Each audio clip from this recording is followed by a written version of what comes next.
ओम शांति। 26 जुलाई 2025 की साकार मुरली है। बाबा कहते मीठे बच्चे, ये संगम युग विकर्म विनाश करने का युग है। इस युग में कोई भी विकर्म तुम्हें नहीं करना है, पावन जरूर बनना है। प्रश्न, अतीन्द्रिय सुख का अनुभव किन बच्चों को हो सकता है? उत्तर, जो अविनाशी ज्ञान रत्नों से भरपूर है उन्हें ही अतीन्द्रिय सुख का अनुभव हो सकता है। जो जितना ज्ञान को जीवन में धारण करते हैं उतना साहूकार बनते हैं। अगर ज्ञान रत्न धारण नहीं तो गरीब है। बाप तुम्हें पास्ट प्रेजेंट फ्यूचर का ज्ञान देकर त्रिकालदर्शी बना रहे हैं।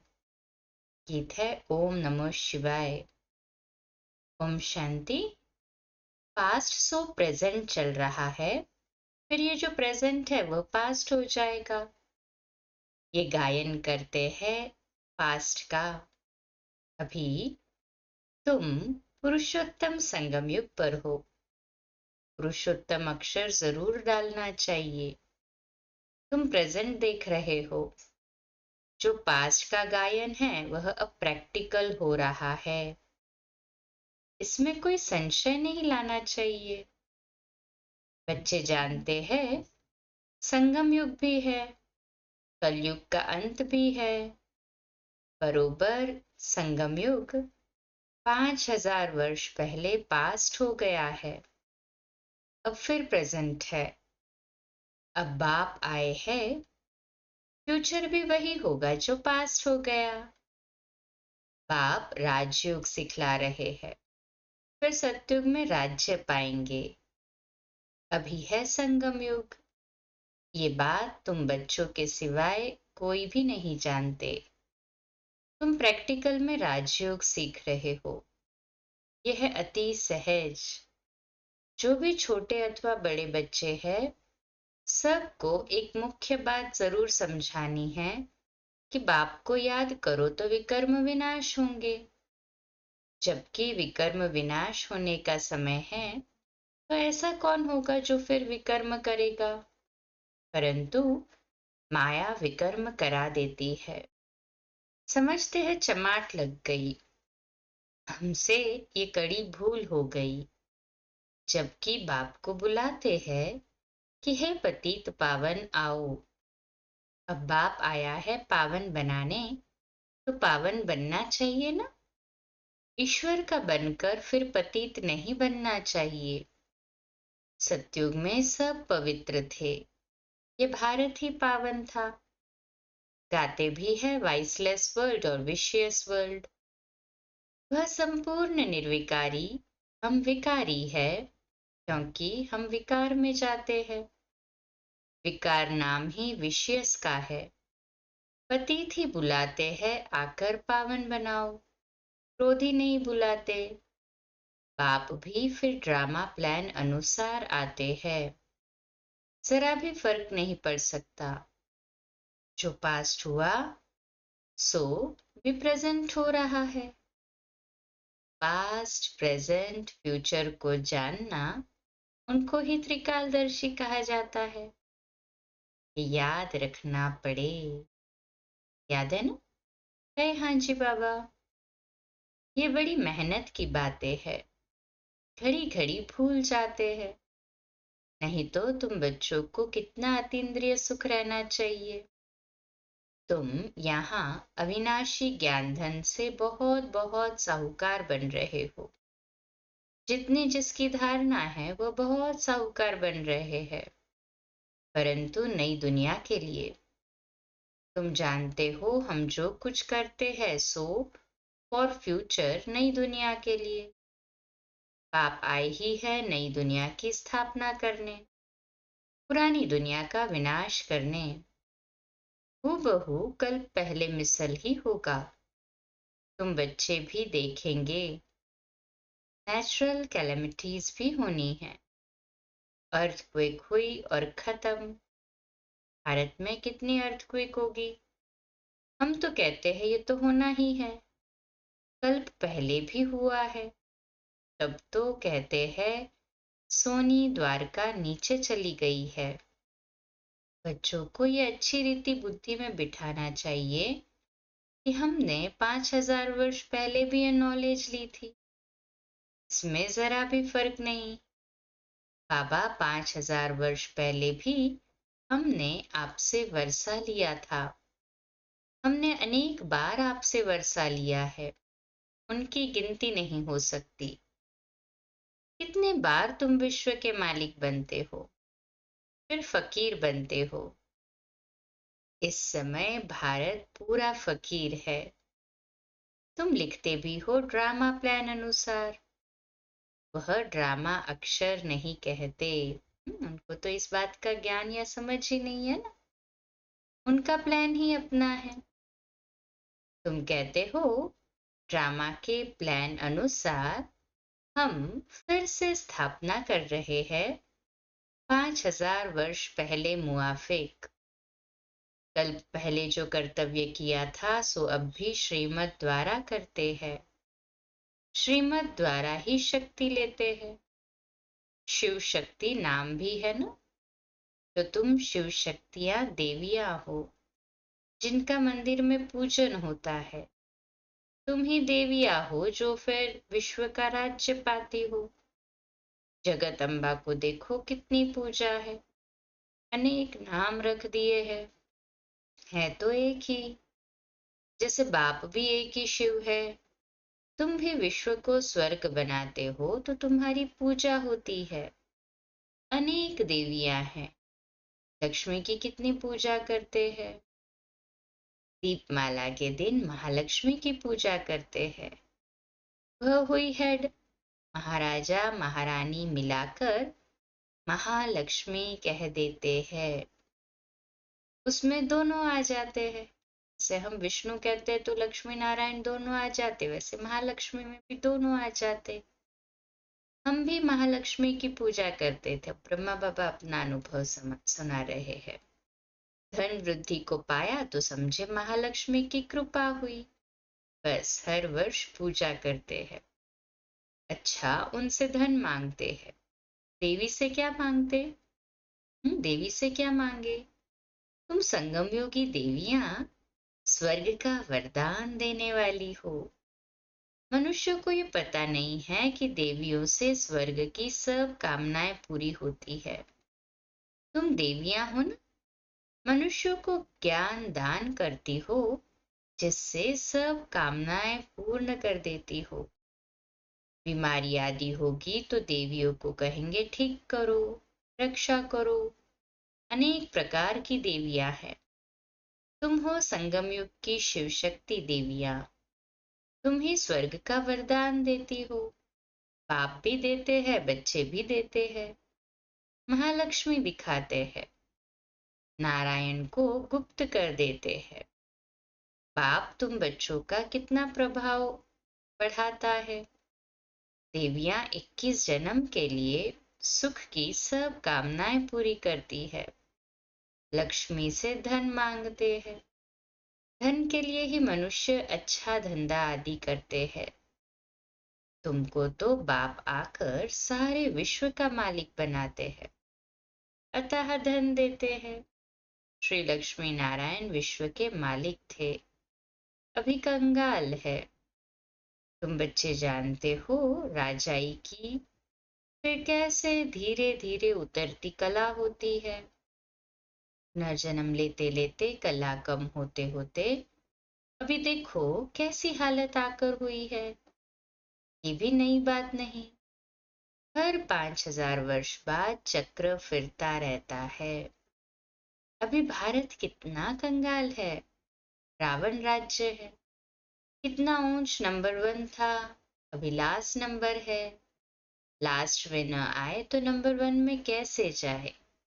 हिसाब है ना। धीरज से अगर विचार सागर मंथन करे तो सब बातें आपे ही बुद्धि में आ जाएंगी। कितनी मीठी मीठी बातें हैं। अभी तो तुम सारे सृष्टि चक्र को जान गए हो। पढ़ाई सिर्फ स्कूल में नहीं पढ़ी जाती। टीचर सबक अर्थात लेसन देते हैं घर में पढ़ने के लिए, जिसको होमवर्क कहते हैं।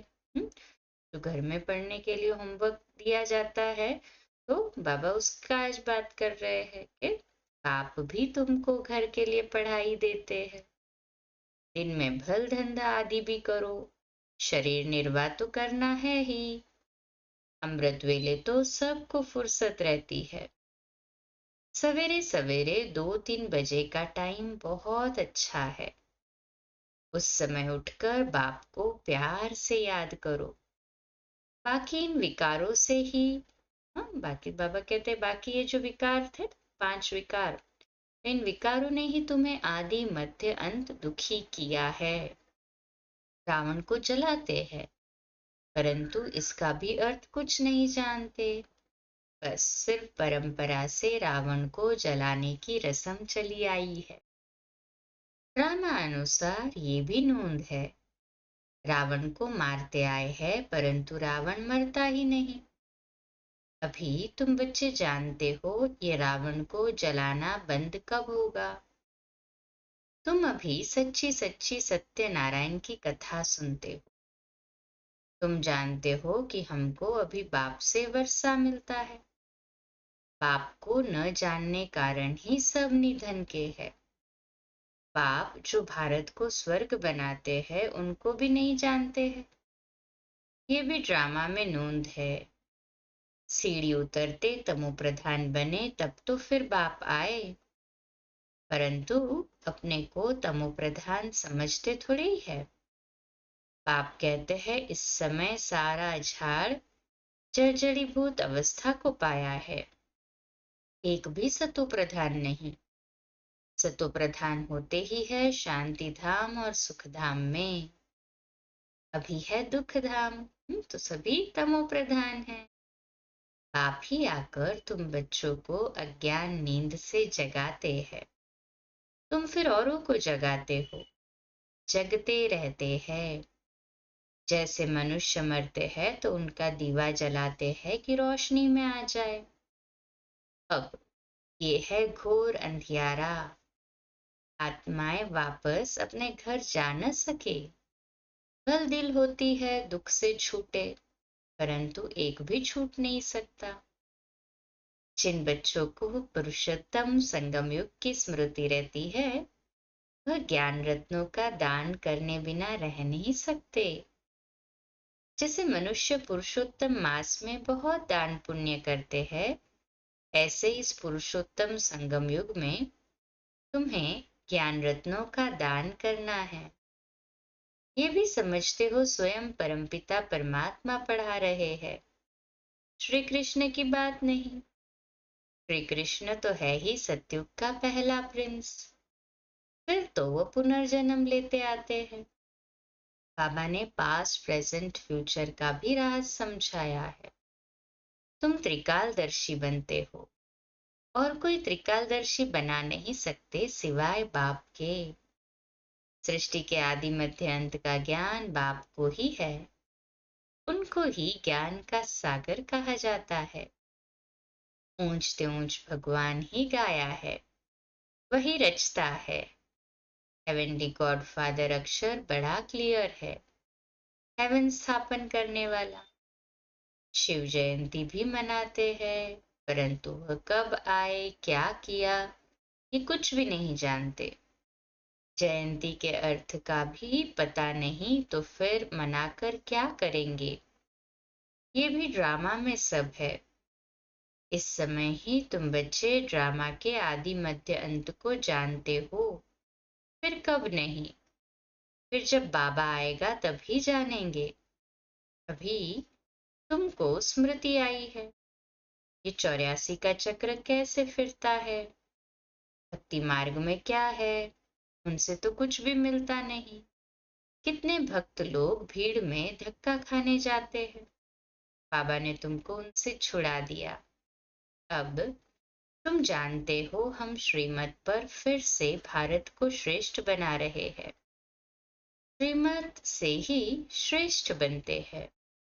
श्रीमत संगम पर ही मिलती है। तुम यथार्थ रीति से जानते हो हम कौन थे, फिर कैसे ये बने हैं। अब फिर पुरुषार्थ कर रहे हैं। पुरुषार्थ करते करते बच्चे अगर कभी फेल हो पड़ो तो बाप को समाचार दो। बाप सावधानी देंगे फिर से खड़े होने की।